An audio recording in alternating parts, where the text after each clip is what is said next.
Lanun. So bila sebut je pasal Lanun, semua orang akan membicarakan Lanun-Lanun yang famous dalam dunia lah. Dan memang Lanun-Lanun ni, Lanun-Lanun selalunya orang kata apa, terdiri daripada orang lelaki lah. Contohnya macam paling famous daripada filem Pirate of Caribbean lah. Ada yang menyatakan Pirate of Caribbean adalah Lanun daripada pahlawan tanah Melayu. So macam-macam cerita dia. Tapi kita nak bicarakan hari ini berkenaan dengan seorang Lanun wanita Islam, Lanun perempuan ataupun digelar sebagai Ratu Lanun. Beliau adalah Sayyidah Al-Hura. Sayyidah Al-Hura antara Lanun ataupun penguasa laut di sebelah lautan Mediterranean yang sangat famous pada ketika itu. Apa famous? Kenapa? Sebab memang cerita dia tu memang kata apa, dah jadi macam satu fenomena dan diceritakan daripada mulut ke mulut. Malah ada yang dicatatkan dalam lipatan sejarah, dan bukannya cerita orang kata macam cerita dongeng, malah ada gambar-gambar ataupun lukisan-lukisan yang menunjukkan bendera, kapal dan rupa paras Sayyidah Al-Hura ini. Beliau dilahirkan pada 1485 di Granada, Spanyol. Nama penuh Sayyidah adalah Lala Aicha, dan beliau merupakan seorang ratu yang memerintah Tituan, Morocco. Seperti yang kita semua ketahui, bahawa kerajaan Islam telah memerintah, boleh dikatakan, sebahagian dunia, dan antaranya adalah blok Eropah, Spanyol dan juga keseluruhan bahagian Eropah. Namun setelah kerajaan Spanyol telah dijatuhkan, maka pemerintahan telah beralih kepada kerajaan bukan Islam. Ketika itu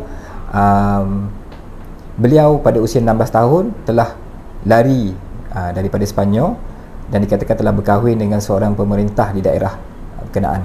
Suami dia meneruskan pemerintahan di wilayah tersebut. Dan orang kata apa, Sayyidah Al-Hura ni masih lagi berdendam atas kematian suami dia yang dibunuh. Jadi dia orang kata apa, masih lagi dalam perasaan yang cukup berdendam, dan ketika itulah dia mengumpulkan balik bala tentera dan menguatkan balik askar-askar. Namun dikatakan Sayyidah Al-Hura bukannya berperang berseorangan, dan ketika itu dia telah meminta pertolongan seorang Lanun yang cukup famous ketika itu, yang mana nama dia pun ada dalam cerita Pirate of Caribbean, which is Captain Barbossa lah. Barbossa ni pun kalau ikut dalam catatan sejarah yang dalam bahasa Itali, dia bermaksud janggut merah. So ada beberapa pendapat yang mengatakan Captain Barbossa ni terbagi pada 3 orang lah.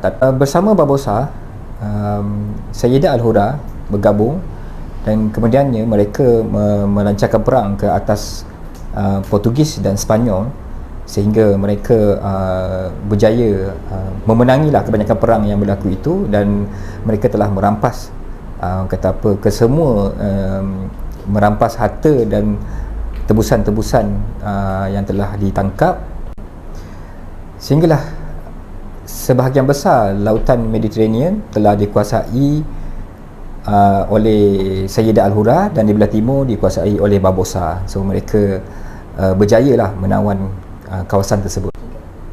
Pada tahun 1541, beliau telah menerima pinangan daripada Raja Morocco pada ketika itu, iaitu Ahmad Al-Watasi. Raja Ahmad Al-Watasi kemudian dia berkahwin dengan Raja Ahmad Al-Watasi. Kalau kita buka Wikipedia pun ada tulis kat situ, isteri kepada pasangan kepada Raja Ahmad Al-Watasi adalah Sayyidah Al-Hura. Memerintah Morocco kira-kira selama 30 tahun sebelum digulingkan oleh menantu beliau sendiri pada tahun 1542. So selepas 30 tahun memerintah, akhirnya dia digulingkan oleh menantu dia sendiri. Kesemua harta setelah digulingkan, kesemua harta dan kuasanya dirampas oleh menantunya. Malah beliau dikatakan telah dibuang ke Chefchaouen dan meninggal di sana pada 14 Julai 1561.